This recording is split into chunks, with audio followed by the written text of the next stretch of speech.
बहुत ही मज़ेदार और ख़ास किस्म के चटखारा कबाब। इनका कलर देखें माशाल्लाह और लुक देखें। ऐसे कबाब जो है ना वो अगर बना के दस्तरखान पे रखे हों तो जिसको भूख नहीं भी होगी ना वो भी पूरी प्लेट खाली कर देगा। देखें माशाल्लाह माशाल्लाह, ऊपर नींबू का जूस और अंदर से मैं आपको दिखाती हूँ कि कितना माशाल्लाह अच्छी तरह से ये पका हुआ है।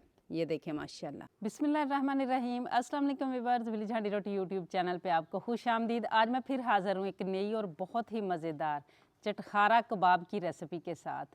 बकरा ईद के दिनों में हमारे घरों में कई तरीक़ों से कबाब बनाए जाते हैं। इस बकरा ईद पे मेरे इस तरीके से चटखारा कबाब बना के तैयार कीजिएगा, इंशाल्लाह बहुत ही मज़े के बन के तैयार होंगे। इनको बनाने के लिए ना ही शेप बनाने की ज़रूरत है और ना ही बहुत ज़्यादा मेहनत की, और जायके में ऐसे मज़ेदार होंगे ना कि खाने वालों के पेट भर जाएंगे लेकिन उनका दिल नहीं भरेगा। और ये कबाब जो है ना ये मैं किस तरीके से बना के तैयार करने वाली हूँ, ये जानने के लिए वीडियो को एंड तक देखिएगा बिना स्किप किए, ताकि पूरी रेसिपी को फॉलो करते हुए आप मुझसे ज़्यादा बेहतरीन और अच्छी रेसिपी घर पे तैयार कर सकें। वीडियो को लाइक और शेयर ज़रूर कीजिएगा। तो चलिए चलते हैं, बिना टाइम ज़ाया किए ये मज़ेदार से कबाब बनाना शुरू करते हैं। ये मज़ेदार से कबाब बनाने के लिए यहाँ पे 2 बड़े साइज़ के मैंने प्याज लिए थे और उनको जो है ना एक ही साइज़ में काट के इस तरीके से मैंने उनकी कलियाँ अलग कर ली हैं। और ऑयल को रखा है मैंने गर्म होने के लिए। इसके अंदर हम इस प्याज को फ्राई करेंगे। फ्राई करके जब हम डालेंगे ना कबाब में ये वाला प्याज, तो इंशाल्लाह कई गुना बढ़ जाएगा टेस्ट हमारे कबाबों का। वैसे जो है ना वो सादा कच्ची जो प्याज है ना ये डाली जाती है कबाबों में। अगर आप वो डालना चाहें वो भी डाल सकते हैं, लेकिन इससे टेस्ट बहुत बढ़ जाएगा। और अगर आपने वो डालनी हो तो आपने उसको चॉप करना है प्याज को, फिर उसका पानी मलमल के कपड़े में डाल के निकाल के फिर शामिल करना है। अब लाइट गोल्डन सा कलर आ जाए इतना हमने इसको फ्राई करना है। प्याज हमारा जो है ना वो उस तरह का हो चुका है जिस तरह का हमें चाहिए। अब मैं साइड पे कर लूँगी कढ़ाई को और इसको हम एक टिश्यू के ऊपर निकाल लेंगे और इसे ठंडा होने देंगे। प्याज को मैंने ठंडा होने के लिए रख दिया। अब यहाँ पे हम खुशबूदार सा मसाला बना के तैयार कर लेंगे कबाबों के लिए। जायफल है मैंने थोड़ा सा लिया पीस, जवतरी का थोड़ा सा जो है ना वो छोटे छोटे 2-3 पीसीज ले लिए, और यहाँ पे मेरे पास लौंग है 4 अदद और ज़ीरा है 1 टीस्पून। ये डाल के ना तो हमने हल्का सा जो है ना इनका पाउडर बना लेना है। अगर पिपली हो ना मसाला आपके पास तो उसे ज़रूर शामिल करें। कबाब में उसका टेस्ट बहुत अच्छा आता है और खुशबू भी, लेकिन मेरे पास नहीं था तो मैंने उसे स्किप कर लिया। ज़ीरे को हमने दरदरा रखना है और इसको अच्छी तरह से पीसना है। अब हमने धनिया शामिल करना है, पहले नहीं करना।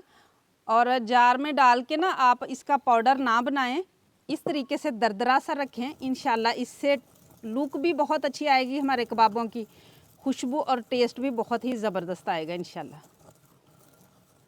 ये देखें माशाल्लाह ऐसा ही मसाला हमें चाहिए अपने कबाबों के लिए। अब यहाँ पे 1 किलो मैंने बीफ का कीमा लिया है और कीमा इस तरीके से करवाया कि पहले गोश्त को धो के अच्छी तरह साफ़ करके जाली में 2 घंटों के लिए रख दिया था ताकि उसका एक्स्ट्रा पानी निकल जाए। फिर मैंने 3 सब्ज़ मिर्चें इसमें शामिल करवा के इसका कीमा बनवा लिया और ये बारीक सा होना चाहिए। अब इसमें बाकी की चीज़ें हम शामिल करेंगे। यहाँ पे लहसुन अदरक का पेस्ट है मेरे पास, ये मैंने 1 टेबलस्पून भर के लिया है। और यहाँ पे मेरे पास नमक है 1.5 टीस्पून है। कुटी हुई लाल मिर्च है यहाँ पे, ये मैंने 1 टेबलस्पून ली है। और यहाँ पे मेरे पास है पिसा हुआ गरम मसाला है 1 टीस्पून, हल्दी 1/2 टीस्पून और कचरी पाउडर है। ये हम गलावट लेके आएगी हमारे कीमे के अंदर। ये मैंने 1 टीस्पून लिया है।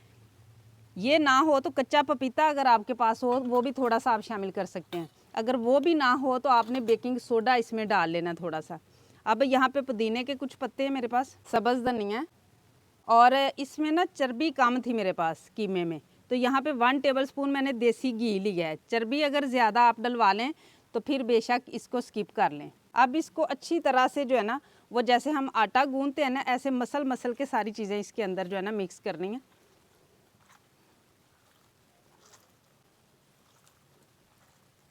ये सारी चीज़ें डाल के मैंने कीमे को अच्छी तरह से मसल लिया है। अब इसमें बाकी की चीज़ें शामिल करेंगे। जो मसाला हमने बना के रखा हुआ है खुशबूदार सा वो इसमें शामिल करेंगे, और इसी के साथ जो प्याज हमने फ्राई करके रखी हुई है इसको भी शामिल कर लेंगे।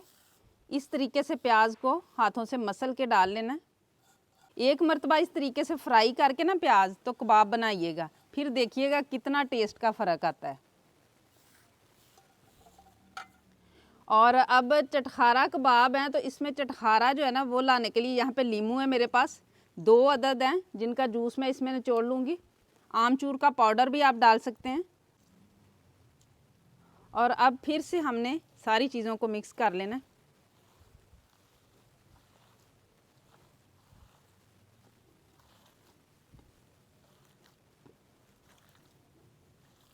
अब मसाले वगैरह तो सारे हमने शामिल कर लिए हैं। इसमें बाइंडिंग के लिए अभी तक हमने कुछ भी शामिल नहीं किया।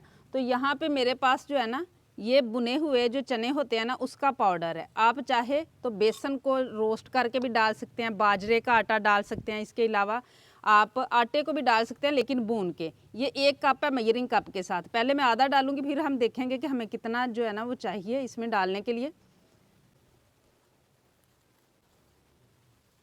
ये आधे कप के साथ ही जिस तरह का हमें मटेरियल चाहिए था ना वो हो चुका है। ये देखें लचकदार सा हो चुका है ना, इसी तरह का हमें चाहिए था।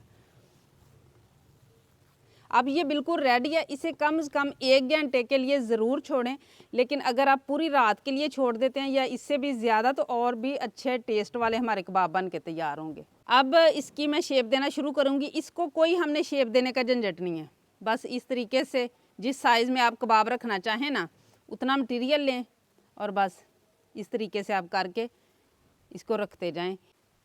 वैसे जब हम कबाब बनाते हैं तो हमें काफ़ी ज़्यादा टाइम लग जाता है शेप बनाने में।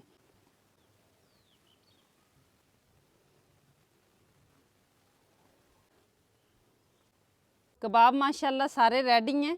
अब इनको हम फ्राई करेंगे, लेकिन इस पॉइंट पे आप इन्हें स्टोर भी कर सकते हैं, फ्रीज़र में रख लें। जब भी आपने जो है ना इनको फ्राई करना हो सिर्फ 10-15 मिनट पहले निकाल लें और मीडियम फ्लेम पे जो है ना इनको फ्राई कर लें।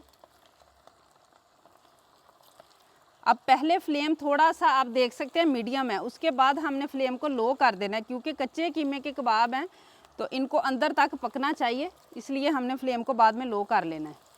अब ऐसे फ्लेम पे कम से कम 10-15 मिनट तक मैं इनको पकने दूंगी।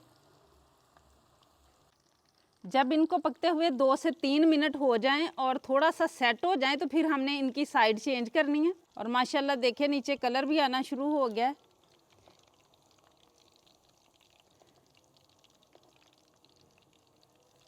माशाल्लाह कबाब हमारे जो है ना ये रेडी हो चुके हैं। कलर भी देखें कितना ज़बरदस्त आ चुका है माशाल्लाह। और इनको पकते हुए तकरीबन 15 मिनट हो चुके हैं। अब इनको मैं नीचे उतार लूँगी और देखें माशाल्लाह रेडी हैं हमारे बहुत ही मज़ेदार और ख़ास किस्म के चटखारा कबाब। ना ही शेप देने का झंझट और ना ही घंटों मेहनत करने की ज़रूरत। देखें माशाल्लाह लुक देखें, देखते ही मुंह में पानी आ रहा है माशाल्लाह। इतने ज़बरदस्त ये कबाब बन के तैयार होते हैं। एक मरतबा इस ईद पे मेरे इस तरीके से कबाब बनाइएगा, इंशाल्लाह आप इसके फ़ैन हो जाएंगे। इसी तरीके से मैं सारे तैयार करूँगी।